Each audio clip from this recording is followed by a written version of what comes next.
Lumahok sa Child Rights and Expenditure Tagging and Tracking Joint Capacity Workshop ang mga kawani ng Maguindanao del Sur Provincial Government upang palakasin ang mga sistema ng lalawigan kaugnay sa pangangalaga sa karapatan ng mga bata. Narito ang report. Bilang isa sa mga pilot local government units para sa CBETT, aktibong lumahok ang provincial government ng Maguindanao del Sur sa isang joint capacity workshop on child rights and expenditure, tagging and tracking kasama ang bayan ng Dato Abdullah Sangki sa General Santos City.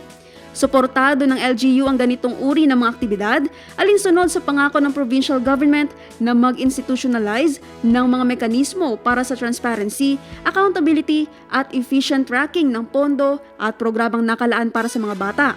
Binigyang halaga din ang inter-LGU collaboration sa maagap na pagtugon ng mga lokal na programa sa pangangailangan at karapatan ng mga bata sa iba't ibang bayan ng lalawigan. Sinabi ni Provincial Planning and Development Coordinator Nulfarid Ampatuan na kumatawan sa probinsya sa naturang aktibidad na ang pagiging pilot LGU ng Maguindanao del Sur ay hindi lamang tungkulin kundi isang oportunidad upang magpakita ng best practices, lokal na inobasyon at mahalagang insight na maaaring magsilbing gabay at pagpapatupad ng CBETT sa iba pang probinsya at munisipalidad.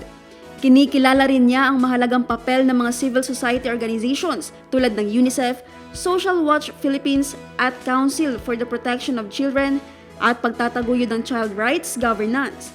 Aniya, mas magiging matagumpay ang CBETT kung ang lahat ng LGUs ay nagtutulungan, nagbabahagi ng datos at nagkakaisa ang mga plano at prioridad.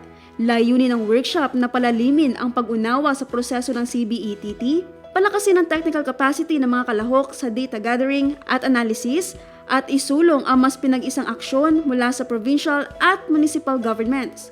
Sa naturang workshop, ibinahagi rin ang mga best practices, maging align ang mga inisyatiba sa National Child Rights Frameworks at pagtibayin ang mga hakbang tungo sa pagpapabuti ng kalagayan ng mga bata sa Maguindanao del Sur. Naphtali Velarde, iMinds, Philippines.